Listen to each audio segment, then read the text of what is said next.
Hare Krishna, everyone. So we are continuing with the book called The Path of Perfection by His Divine Grace, Srila A.C. Bhaktivedanta Swami Prabhupada. Jai. We are continuing chapter 2. This is Shravanam Diaries podcast. I am your host, Sulalita Devidasi, and we are continuing chapter 2. Hare Krishna. When a person is fully engaged in the transcendental, loving service of the Lord, he is pleased in himself, and thus he is no longer engaged in sense gratification or in fruitive activities. Otherwise, one must be engaged in sense gratification, since one cannot live without engagement. It is impossible to cease all activity. As stated before, it is our nature, as living entities, to act. It is said an idle mind is the devil's workshop. If we have no Krishna conscious engagement, we will engage in sense gratification or fruitive activity. If a child is not trained or educated, he becomes spoiled. If one does not practice the yoga system, if he does not attempt to control his senses by the yoga process, he will engage his senses in their own gratification. When one is, I lost the page. When one is, Krishna. Yes. When one is gratifying his senses, there is no question of practicing yoga. Hare Krishna. Without Krishna consciousness, one must be always seeking self-centered or extended selfish activities. But a Krishna conscious person can do everything for the satisfaction of Krishna and thereby be perfectly detached from sense gratification. One who has not realized Krishna must mechanically try to escape material desires before being elevated to the top rung of the yoga ladder. One may compare the yoga system to a step ladder. One yogi may be situated in the 5th step, another yogi may be on 50th step, and yet another on the 500th step. The purpose, of course, is to reach the top. Although the entire ladder may be called the yoga system, one who is on the 5th step is not equal to one who is higher up. In the Bhagavad Gita, Sri Krishna delineates a number of yoga systems: Karma Yoga, Jnana Yoga, Dhyana Yoga, and Bhakti Yoga. All of these systems are connected with God, Krishna, just as the entire ladder is connected to the topmost floor. This is not to say that everyone practicing the yoga system is situated on the topmost floor. Only he who is in full Krishna consciousness is so situated. Others are situated on different steps of the yogic ladder. Udharedatmanatmanam natmanam avasadayet atmaiva hyatmano bandur atmaivari puratmana. Quote: one must deliver Krishna, the last time I'm reading on the laptop. One must deliver himself with the help of his mind and not degrade himself. The mind is the friend of the conditioned soul and his enemy as well. Unquote. Bhagavad Gita 6.5. The word Atma denotes body, mind, and soul, depending on different circumstances.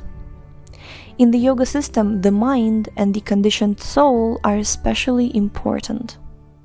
Since the mind is the central point of yoga practice, Atma here refers to the mind. The purpose of the yoga system is to control the mind and to draw it away from the attachment to sense objects. It is stressed herein that the mind must be so trained that it can deliver the conditioned soul from the mire of nescience. Krishna. That's beautiful. Yeah. Well, for me, that's definitely my mind is the enemy. It's not delivering me from the mire of nescience anytime soon. So we have a lot of things to practice. In the Ashtanga yoga system, these eightfold yogas, dhyana, dharana, etc., are meant to control the mind. Shri Krishna explicitly states that a man must utilize his mind to elevate himself. Unless one can control the mind, there is no question of elevation. The body is like a chariot, and the mind is the driver. If you tell your driver, "Please take me to the Krishna temple," the driver will take you there, but if you tell him, "Please take me to that liquor shop," you will go there. It is the driver's business to take you wherever you like. If you can control the driver, he will take you where you should go, but if not, he will ultimately take you wherever he likes. If you have no control over your driver is your enemy. But if he acts according to your orders, he is your friend. The yoga system is meant to control the mind in such a way that the mind will act as your friend. Sometimes the mind acts as a friend and sometimes as an enemy. Because we are part and parcel of the Supreme, who has infinite independence, we have minute, a finite independence. It is the mind that is controlling that independence, and therefore he may either take us to the Krishna temple or to the nightclub. It is the purpose of this Krishna consciousness movement to fix the mind on Krishna. When the mind is so fixed, he cannot do anything but act as our friend. Haribol! He has no scope to act any other way. As soon as Krishna is seated on our mind, in the mind, there is light. Just as when the sun is in the sky, darkness is vanquished. Krishna is just like the sun, and when he is present, there is no scope for darkness. If we keep Krishna on our mind, the darkness of Maya will never be able to enter. Keeping the mind fixed on Krishna is the perfection of yoga. If the mind is strongly fixed on the Supreme, it will not allow any nonsense to enter, and there will be no fall down. If the mind is strong, the driver is strong, and we may go wherever we may desire. The entire yoga system is meant to make the mind strong, to make it incapable of deviating from the Supreme. Wow, this is so beautiful, isn't it? Make the mind so strong to make it incapable of deviating from the Supreme. I like this. I remember there is a verse in Chaitanya Charitamrita where it says that the gopis, I think it was even Srimati Radharani who said it, or it was one of the gopis who said that, like, my dear Lord Krishna, even if I would want to not serve you, I wouldn't be able to. So I was like, I remember back then I was appreciating that. Wow, this is so beautiful. Like, even, it's not just I'm incapable of thinking of anything but you, of anybody but you. So this is strong mind. You see, this is the thing, right? There is saying weak mind. Don't be so weak, right? People who don't have the power of will, who don't have the, who are basically giving up, escapists, right? It says that they have weak minds. They're weak mind, basically. So what does it mean, strong mind? Forget about mind as a friend. Strong mind. Strong mind, strong driver. Means we go wherever we may desire. And I think this is the biggest problem of the 21st century, and especially of the last decade, because I've heard so many grassroots level people living in the world, regular people, always saying that, no matter how many motivational videos you listen, how many things you desire so badly to change in your life, to get out of, this vicious cycle of internal flaws that person may have, just incapable of doing it. Just simplest thing, right? I want to go to sleep at 9 o'clock and the brain says no, and somebody scrolling down the apps and feeds and Instagram, Facebook, whatever, right? The mind, I think social media has made our minds very weak, because I'll just make a small deviation, because it's a very, very, very relevant topic these days, because the entire marketing, people who are doing marketing, why social media marketing is so popular these days and makes a decent amount of money. There are many millionaires who are somehow rather involved with social media, be it bloggers or managers or anything. And what they're making money off is by making basically, or playing, it's not making, but playing with the mind, with the weaknesses of the mind, making the mind weak. You're not able to just stop scrolling, right? I mean, I honestly, I'm myself doing social media service for my Guru Maharaj and doing something little for Shravanam Diaries also. But I delete these apps from my phone because I honestly, I just can't control myself but lose time on these apps, on these social medias. I just delete them, and I've completely, changed the way I work to be able to do it all from computer, so that at one point when I'm finished all of my seva or work, I just close my computer and I'm not going there. Because it's crazy. This is what crazy means. Mind is out of control, out of mind. You're out of your mind. Okay, so small diversion it was. But the entire yoga system is meant to make the mind strong, to make it incapable of deviating from the Supreme. Wouldn't that be awesome? Not only you don't deviate from the Supreme, not only your mind is strong, you're not even capable of being weak anymore. That's wow. Okay. Oh yeah, this is the verse which describes it. Savai mana Krishna padara vindayor.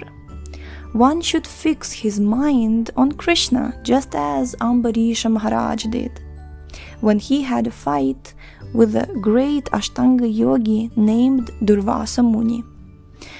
Since Ambarisha Maharaj was a householder, he was a pounds shillings man. This means that he had to take into account pounds, shillings, and sixpence or dollars and cents.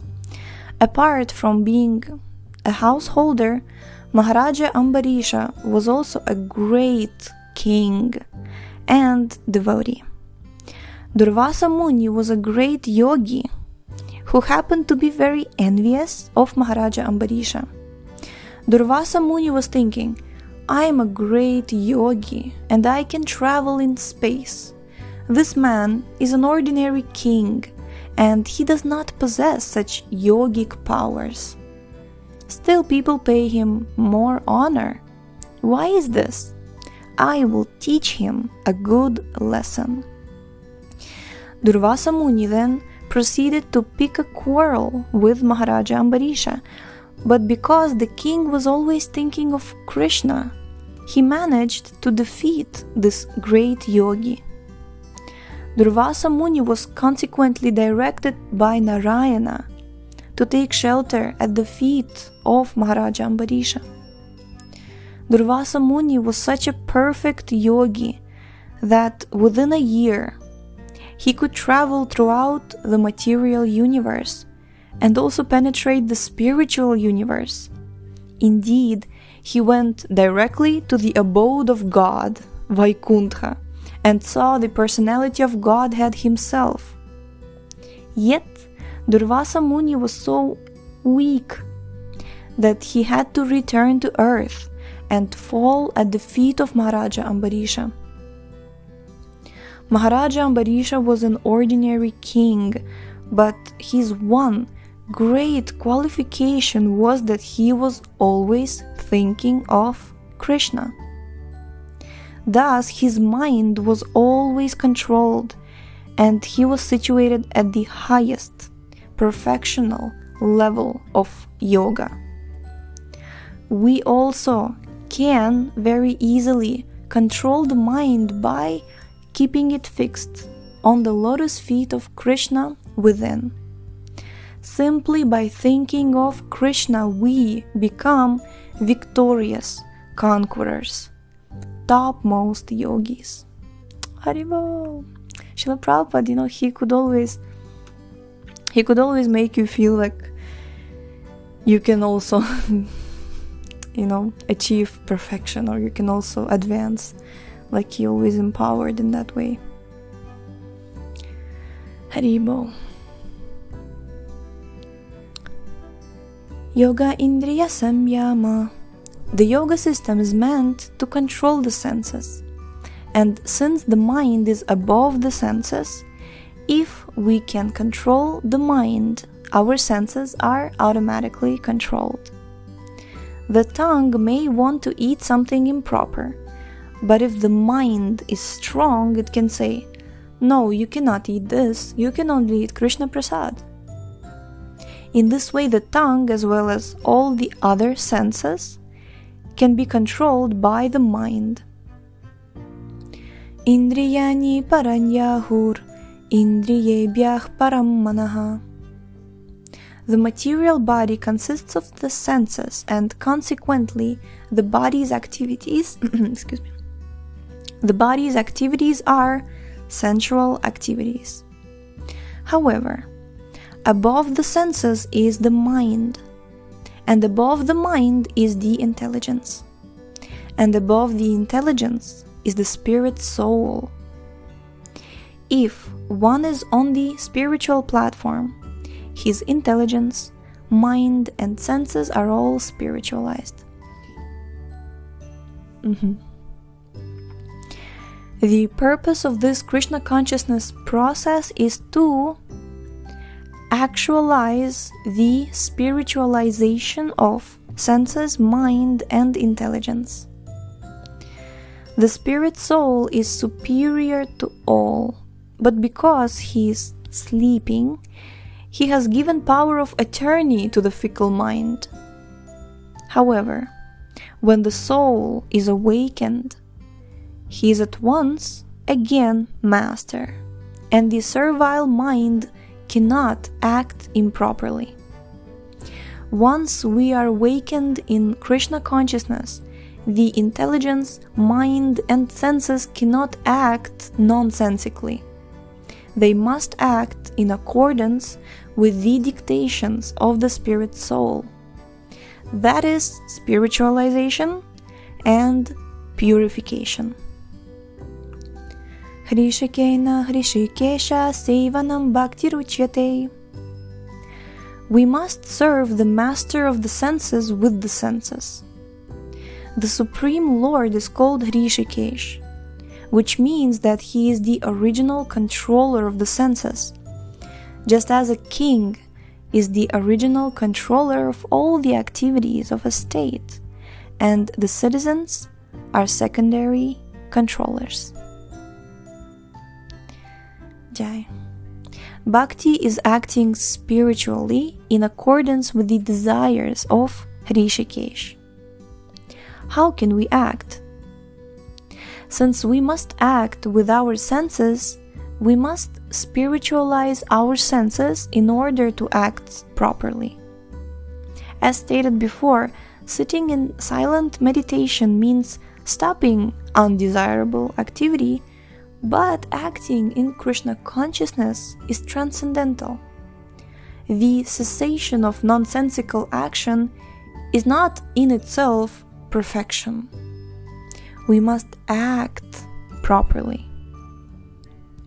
Unless we train our senses to act in accordance with Rishikesh, the master of the senses, our senses will again engage in undesirable activities and we will fall down. Therefore, we must engage the senses in action for Krishna, and in this way remain firmly fixed in Krishna consciousness. In material existence, one is subjected to the influence of the mind and the senses. In fact, the pure spirit soul is entangled in the material world because of the mind's ego, which desires to lord it over material nature. Therefore, the mind should be so trained that it will not be attracted by the glitter of material nature. And in this way, the conditioned soul may be saved. One should not degrade oneself by attraction to sense objects. The more one is attracted by sense objects, the more one becomes entangled in material existence.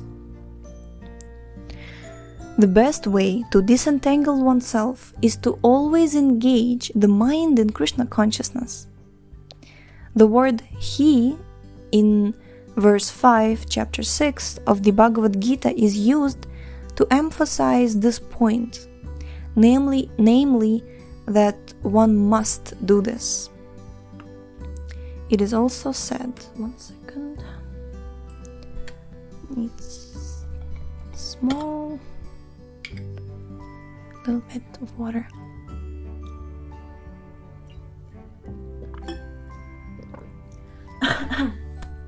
Haribol. So this is the verse, Bhagavad Gita 6.5.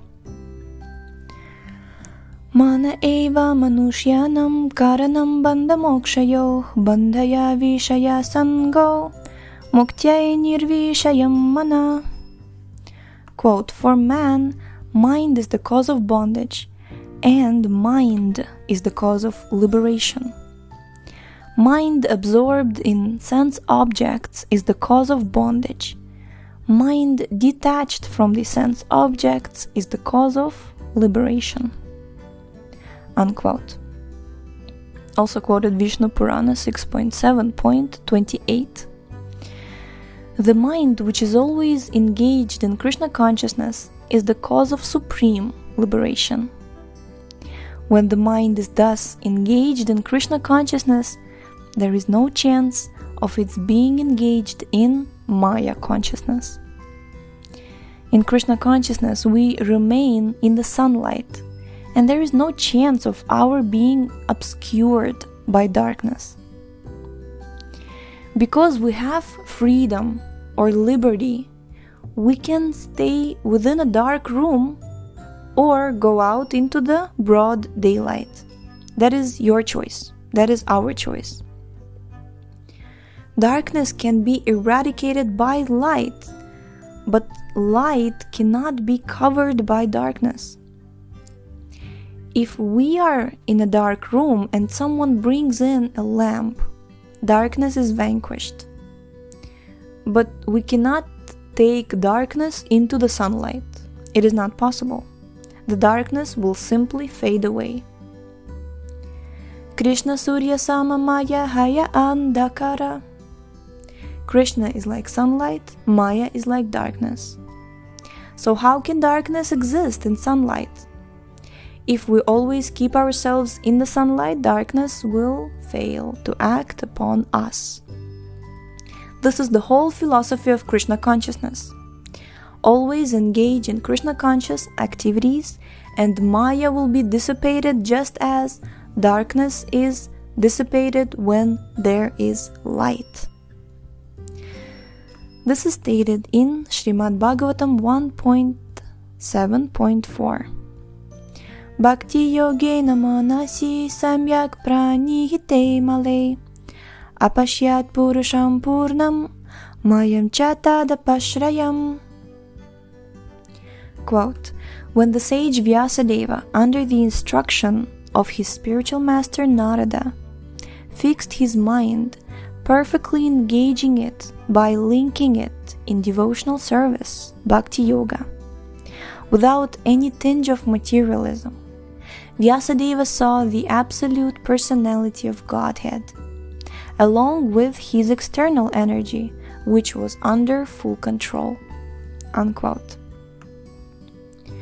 The word manasi refers to the mind. When one is enlightened in bhakti yoga, the mind becomes completely freed from all contamination. Samyak pranihite male. When Vyasa saw the Supreme Personality of Godhead, he saw Maya in the background. Mayam chatadapashrayam. Whenever there is light, there is also the possibility of darkness being present. That is, darkness is on the other side of light, or darkness is under the shelter of light. Just as if I hold my hand up to the light, the top of my hand will be in light and the bottom part will be shaded. In other words, one side is light, the other darkness. When Vyasadeva saw Krishna, the Supreme Lord, he also saw Maya, darkness, under his shelter. And what is this Maya? This is explained in the next verse of Srimad Bhagavatam 1.7.5, and that we'll read tomorrow. Almost half an hour. Okay, thank you so much for tuning in today. The link to this book is in the description, and we shall see you next time. Hare Krishna.